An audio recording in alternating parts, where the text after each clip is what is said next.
আপনি একটা solar setup করতে চাচ্ছেন, কিন্তু কোন প্যানেলটা আপনার জন্য বেস্ট হবে, কোন প্যানেলটা আপনার জন্য ভ্যালু অফ মানি হবে সেটা আপনি বুঝতে পারছেন না।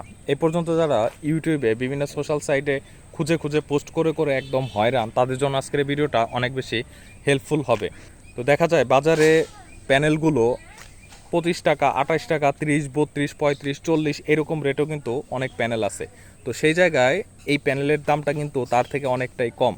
এটা হচ্ছে লঞ্জি ব্র্যান্ডের একটা প্যানেল। এই লঞ্জি ব্র্যান্ডের যে প্যানেল সেটা কিন্তু আপনারা যারা লঞ্জি সম্পর্কে জানেন তারা জানেন যে এইটার যে কোয়ালিটি এবং ব্র্যান্ড ভ্যালু সেটা কিন্তু অনেক বেশি ভালো। এবং এটা হচ্ছে টিআর লিস্টেড একটা কোম্পানি। অর্থাৎ আপনি যদি কোনোভাবে নেট মিটারিং করতে চান বা আপনি যদি ফিউচার কোনো প্ল্যান করতে চান, সেক্ষেত্রে কিন্তু অবশ্যই আপনার জন্য এই প্যানেলগুলো যথেষ্ট পরিমাণ ভালো হবে।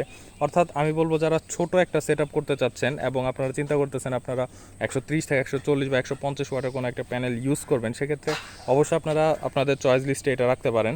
এটা চয়েস লিস্টে রাখার বা আমার রেকমেন্ডেশন করার বেশ কয়েকটা কারণ আছে, সেটা আমি প্রথমত বলি। এক হচ্ছে এটাকে বর্তমানে যেটা বলা হয় বাংলাদেশের 12 ভোল্টের যদি কেউ প্যানেল কিনে, তার মানে এটা তার মানে এই প্যানেলটা সবাই কিনে এবং এটাকে বলা হয় এম্পিয়ারের রাজা একটা প্যানেল। আর এখানে যে উন্নত প্রযুক্তি অর্থাৎ বাসবারলেস যে সেলগুলো সেগুলো ব্যবহার করা হয়েছে, আপনি এখানে কোনোভাবেই কোনো দাগ কাটা বা খাস কাটা কোনো কিছুই দেখতে পারবেন না। যার কারণে এবং উন্নতি প্রযুক্তির জন্য এটা দেখা যায় কম আলোতে বেশ ভালো পরিমাণ বিদ্যুৎ উৎপাদন করতে পারে এবং যখন হাই সানলাইট থাকে তখন এটা ভালো পরিমাণ বিদ্যুৎ উৎপাদন করতে পারে। তো আমি বলবো যারা 100 বা 150 ওয়াটের প্যানেল নিতে চাচ্ছেন 4,000 4,500 টাকার মধ্যে, তারা আর কিছু টাকা বাড়িয়ে অর্থাৎ আপনারা এই প্যানেলটা বর্তমানে 21 টাকা, 22 টাকা, 23 টাকা রেট এরকম রেটে আপনারা পেয়ে যাবেন। দেখা যায় হয়তো 5 থেকে 5,500 টাকার মধ্যে, অর্থাৎ 4800 টাকা থেকে আপনারা 5,500 টাকার মধ্যে এরকম একটা প্যানেল নিতে পারবেন।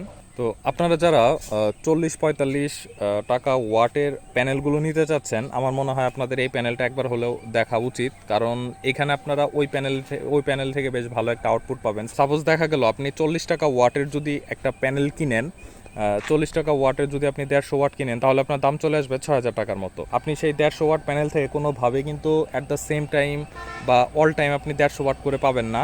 সব সময় দেখা যাবে আপনি হয়তো 80-90 এরকম ওয়াট আপনি হাইস্ট পাবেন। আর যখন সানলাইট অনেক বেশি থাকবে তখন হয়তো আপনি 130-40-এর মতো পেতে পারেন।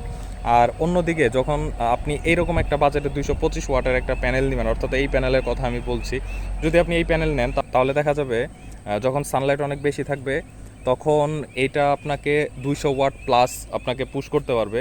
আর যখন নর্মাল সানলাইট থাকবে তখন আপনি অবশ্যই সেখান থেকে 100 বা 120, 110 এরকম আপনি আউটপুট পাবেন। অর্থাৎ বলা যায় আপনি যে টাকা ইনভেস্ট করছেন সে টাকাটা যদি আপনি ঠিক একটা প্যানেলে ইনভেস্ট করেন তাহলে এখান থেকে খুব ভালো একটা আউটপুট আপনি পেতে পারেন।